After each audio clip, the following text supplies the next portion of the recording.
Hello, everybody. Welcome to the second event in the Flare Educate series. If you're joining us for the first time, a quick recap of where we at. This is the second of 8 events in total that we will be hosting over the next 4 weeks, all of them dedicated to Flare and the Flare network. Last Monday, so 2 days ago, we launched a series with a brief overview from Flare's own Anthony Madia, who talked about an introduction to blockchain and EVM, and this time we'll be diving into EVM smart contracts. From next week onwards, we'll be taking a look at Flare itself more closely, but for now, feel free to check out the guide on building your own first smart contract from setup to deployment, as the title says. If you have any questions, of course, feel free to put them in the chat or in the questions tab, and Anthony will get to them after he has finished with his presentation. So, of course, there'll be a short Q&A session at the end. Until then, relax, take a drink, and enjoy the session. Without further ado, Anthony, the floor is yours. Good luck. Thank you, Nevin. And as a recap from our last session that we had, we basically talked about the theoretical underpinnings of smart contracts. So we learned about, on a base level, what they are, how the EVM executes them, and a little bit about their potential to build decentralized applications and what you can build with them. And today we're going to shift gears a bit and get a bit more hands-on. We're going to actually build a very simple smart contract. And the goal here is to guide you through that process of writing, compiling, deploying, and even interacting with your very own smart contract. And you don't have to be a seasoned programmer to do this. We'll keep it very straightforward and focus on what the essential steps are for you to get started. Okay, and the goal, like I mentioned already, is to write, deploy, and interact with a simple smart contract. So here's what we're going to cover today. Okay, we're going to start by talking about the developer environment, which is a foundation for writing smart contracts. We'll talk about some of the tools associated with that, understand what an RPC endpoint is, what they are and why they're important.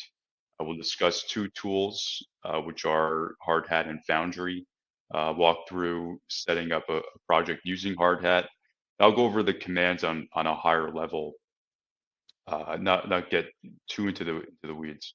And then the core of the presentation is going to be focused on writing a very simple smart contract.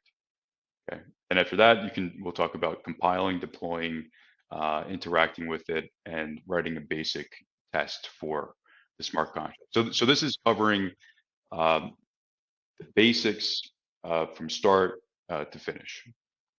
And at the end, after we get to the Q&A, I will show a repo that we use. It's called the Flare Hardhat Starter repo on GitHub.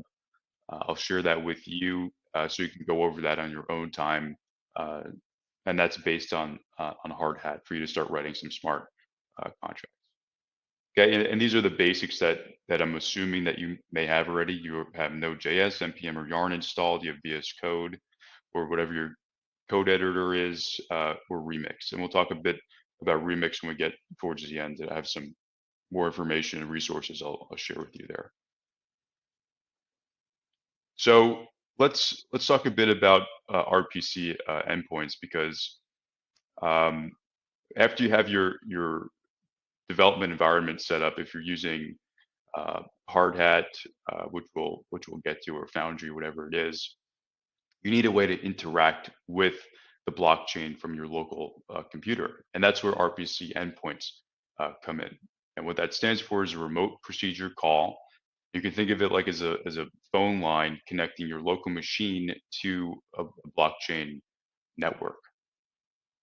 And having this, it allows you to send transactions to the blockchain network, like deploying your smart contract and reading data from the blockchain.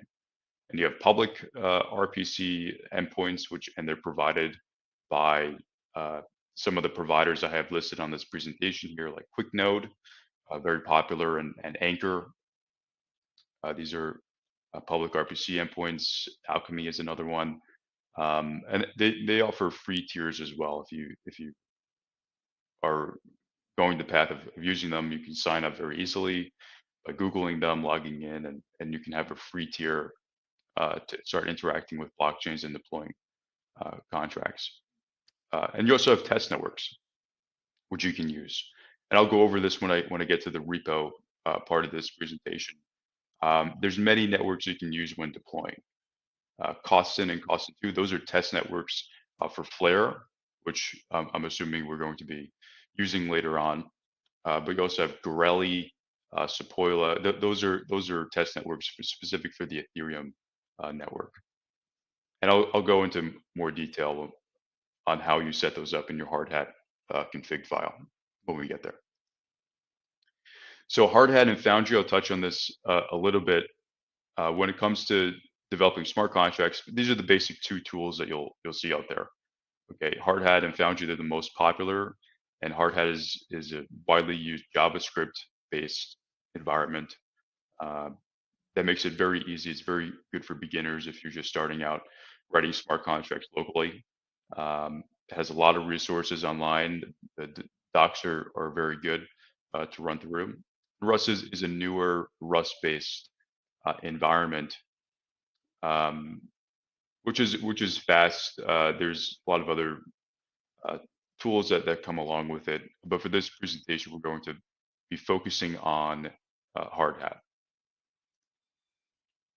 So if you want to follow along, you can. I'm going to give you the basic commands if you want to get started on your own terminal. I'm assuming some of you may have a more advanced programming background, so this is stuff that is very basic, but I'll cover it anyway. You're going to set up your own directory. Just make a new directory, call it whatever you want. CD into that. You can initialize that project with your own by running yarn or npm. Install Hardhat, which will install the project, and then you'll see some commands pop up specific for Hardhat. Then you can create a basic project. You'll see the project structure appear, and you'll see the Hardhat config file as well. Okay. Then you'll see this basic structure with the contracts, the scripts, tests, and the Hardhat config file, along with the package JSON if you install other packages in there. Okay, so this is the basic project, the Hardhat setup. I'll pause there for a bit if anyone is doing this. And again, I am going to share a repo with you that has a README that will walk you through setting this up step by step, where you won't have to create your own directory if you don't want to. So this is the simple smart contract. Okay, so you can go into your, if you're following along, you can go into the contracts folder, create a new file, name it greeter.sol. Okay, and the .sol is the Solidity file extension, and you start up top here by having this license identifier. This is a basic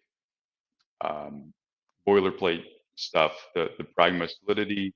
This is the compiler version of Solidity. There's a lot more compiler versions that have come out over the years. We're using like 0.8.0, but don't get too involved into the weeds here. This is a very simple smart contract named Greeter, which essentially what it's doing is when you initialize it, when you first deploy it, you're going to give it a string and then set this state variable, the greeting all the way on the first line after the contract line, string public greeting. You're setting that state variable when you first deploy it. And then there's two functions defined that's going to return the greeting, whatever it was initially set by, or you can set a new greeting. Okay. This is a very, very basic smart contract. It allows you to set the state initially of this smart contract and to change that state by setting a new greeting. Okay, and that's a very, very basic smart contract, which is only lines of code. So once you have this smart contract, what do you do with it? If you have it locally, you have it on your own development environment. The next steps for you to focus on is turning the solidity to bytecode. Okay, you have to compile it. So it needs to be translated. If we go back to the theoretical stuff that we talked about on Monday, it needs to be compiled into a language that the EVM machine can understand. Okay, it's like translating English into a language that a specific computer can understand. That specific computer is the EVM. Okay, and Hardhat makes this incredibly easy. You can just open up your terminal once you have that contract in that folder. Just run npx hardhat compile. Okay, and if you used npm, you can use yarn hardhat compile. I think npx hardhat compile is easier and works on most machines.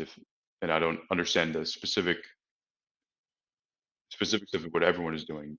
But npx hardhat compile would compile your contract, and if everything is set up correctly, it'll create another folder automatically with called the artifacts folder. Okay, and this folder that's going to contain the compiled version of your contract, including the bytecode that's going to be deployed to the blockchain. Okay, so that's all contained in the artifacts folder. So once you did compiling, well, the next logical step is deploying that to the blockchain. And this is a very simple script, which I'll walk through. That's deploying the simple greeter contract that we discussed. So you can, in the scripts folder, you can create a new file, name it deploy.js. And that script is going to contain the instructions for deploying the smart contract.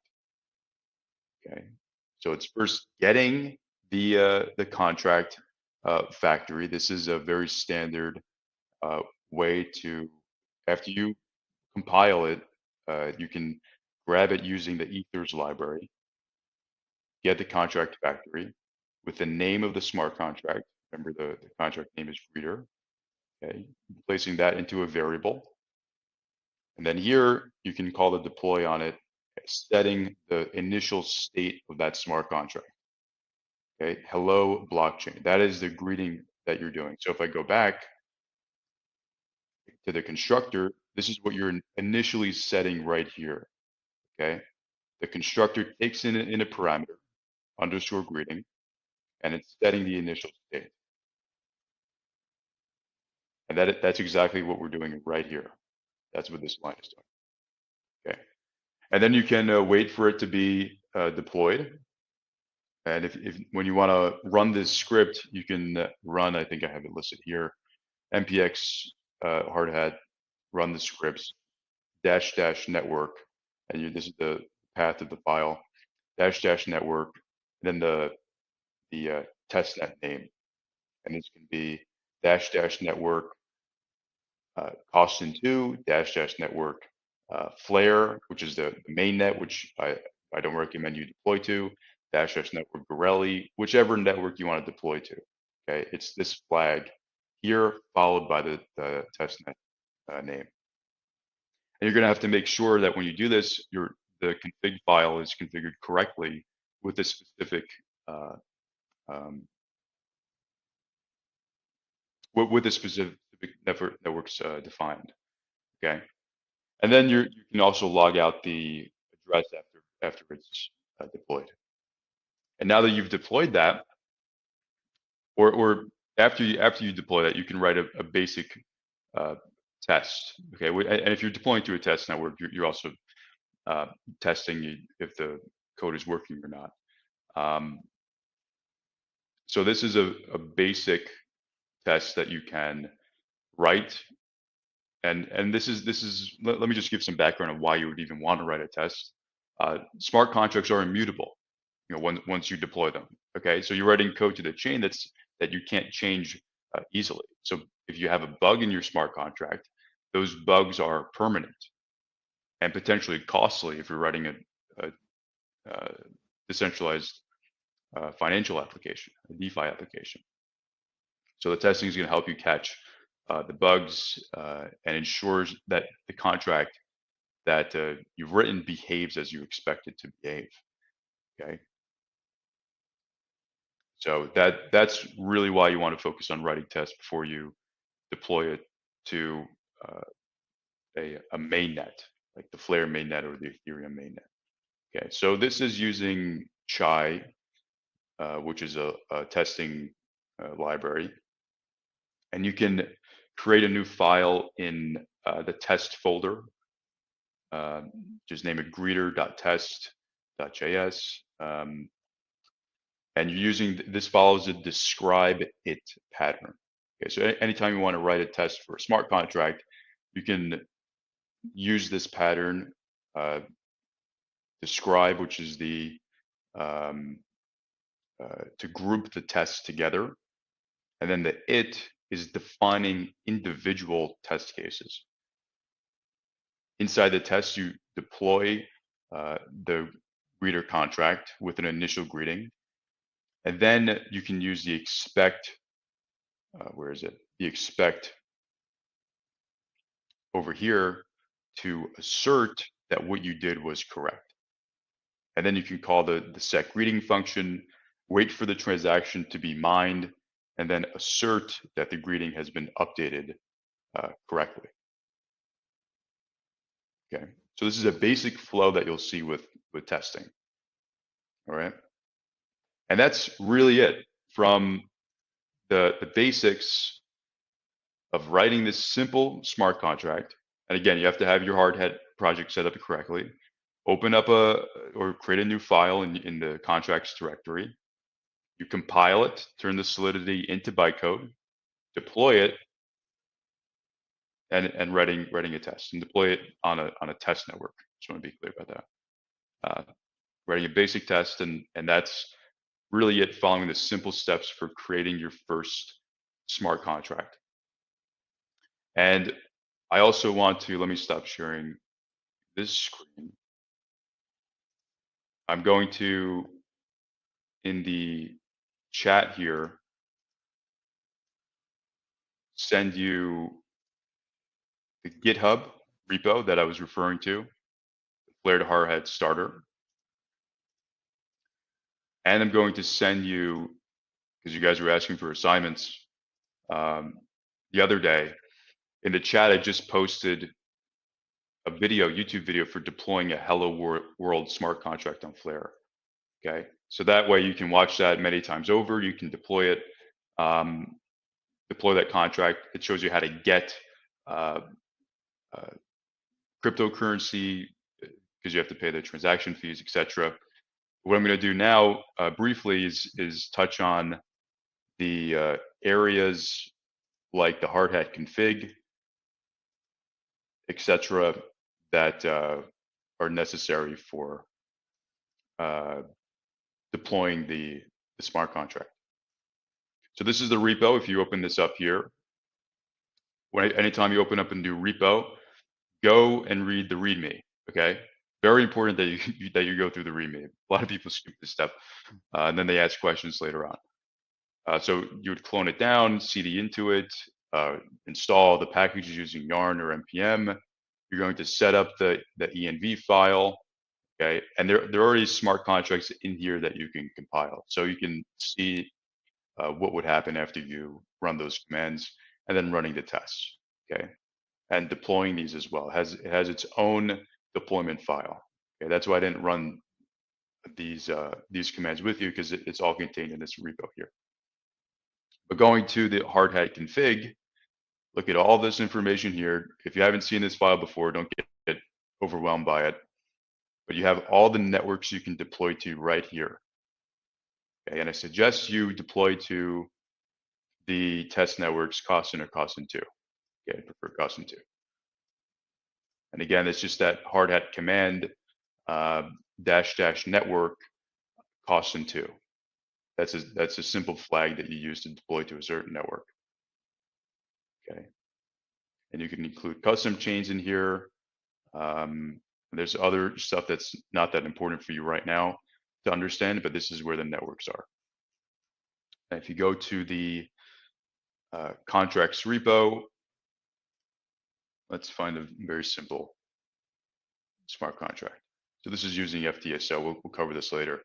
But this is obviously more complicated than the greeter, but it's following the same exact structure for the greeter contract. Okay, just has additional functionality pulling in from FTSO and a few other things, but it has the same identifier, the compiler version 0.8.6. It's pulling in libraries. This is a simple FTSO example. It has the same contract function, and it's defining functions on this contract. It doesn't have a constructor like the other one, but this is the basic file structure that you'll see that I want you to get used to. Okay, let's look at the deployment contract. It's getting a signer. It's logging what address that you're deploying from and deploying the smart contract. And then it gives you a line over here to show you the address of that. And that's as simple as if you go back to the README. This is a simple command that you're running: npx hardhat run the path to the deployment file. Okay, so hopefully this gets you started with running Hardhat on your own machine. I highly suggest if you want to get started, you go to this repo here and run through the README, because you can start writing contracts immediately. Okay, just follow the same flow that is listed here that we discussed in the presentation, and that will get you started.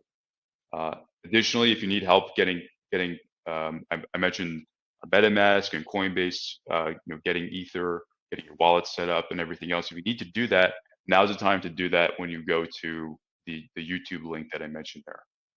Okay. So now I'll go and I'll take any questions that people may have. And give me 1 second, and I'll go back to my slides here. If there are any questions. Cool. Thank you very much. We do have a couple of questions. Earlier, there was a question about Foundry and perhaps using Foundry instead of Hardhat. Do you have any opinion on that? Because they claim that Foundry is more widely used than Hardhat these days. You can follow the directions on Foundry. I think they're as simple, if not very similar, to getting started with Hardhat. Everything we're going to discuss here is going to be focused on Hardhat, though. We're not going to be using Foundry.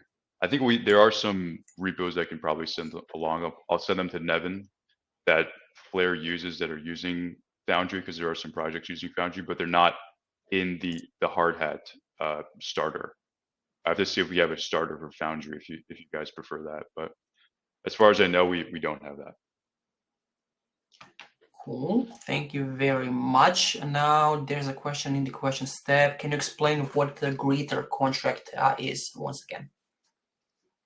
Sure. Let's go back to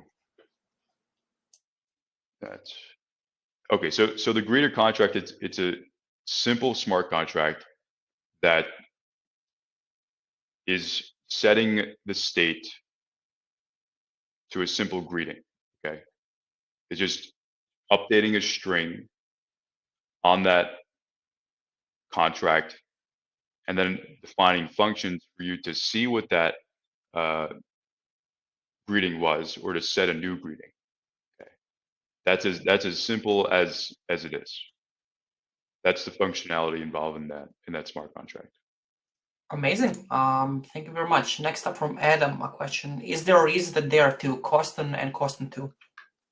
I think there's a historical reason for that, that I'm not too familiar with, but they're both test nets within Flare. I'm not sure of the specific differences between them. But I wouldn't worry too much about that. I've used Costin 2. I prefer using Costin 2. But I think there's a historical reason behind that that isn't that important to understand right now. But those are two test nets that you can use for development. All right, very good. Thank you. A question from Ken in the questions tab, sorry, in the chat. I'm starting to hear that Flare may start using a Move VM. Is there any benefit to learning how to deploy smart contracts there? No, I wouldn't focus too much on that. I haven't been briefed on that specifically, so I haven't heard of a Flare using Move VM. But I'd focus on the basics of the hard hat deployment, because once you get the basics down of writing, deploying, testing, interacting with it, that's going to be pretty much the same on whatever platform you. All right. Any other questions in the chat? Let's give people maybe a minute or two more to ask any questions. In the meanwhile, Anthony, if people have any further questions, where can they reach out to you on the socials? Yeah, I'll give you my Telegram in the chat here. Actually, that's the. Cool. All right. Seems like there are no final questions. Going once, going twice. Oh yeah, Elijah, the links for the next sessions, meaning the ones which will happen on Monday and on Tuesday, will be online very shortly. That is, you'll be receiving them very shortly. Until then, stay tuned. Don't worry, you'll get calendar invites for that. If there are no further questions, I think that's pretty much it for today, right, Anthony? Yeah. I realized I was muted when I was talking. I listed my Telegram there. If anyone has any questions they want to follow with me specifically, you can message me there. And for the next one, we're going to talk about tokens and oracles, ERC standards, and making smart contracts a bit more interesting than a simple greeter smart contract. So that's what's coming up next week, and discussing Flare specifically with FTSO and the FTSC. Yeah, perfect. There's a final question from Madam. Seems like, can you give an example of a couple of tests you would run? Well, the testing is based on the smart contract. So what I was testing in the example that I gave you was if the greeting was what I set the greeting to be. Okay, so that's kind of the flow that you're going to create when you're building your own test. You just want to make sure that the smart contract is giving you the expected behavior. So the example would be dependent on your smart contract that you're writing. Yeah, fair enough.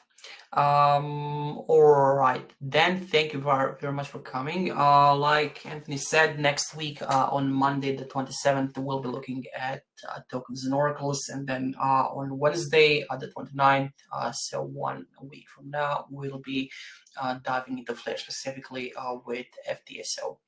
Until then, have a lovely rest of your day. Thank you very much for coming, and see you next week.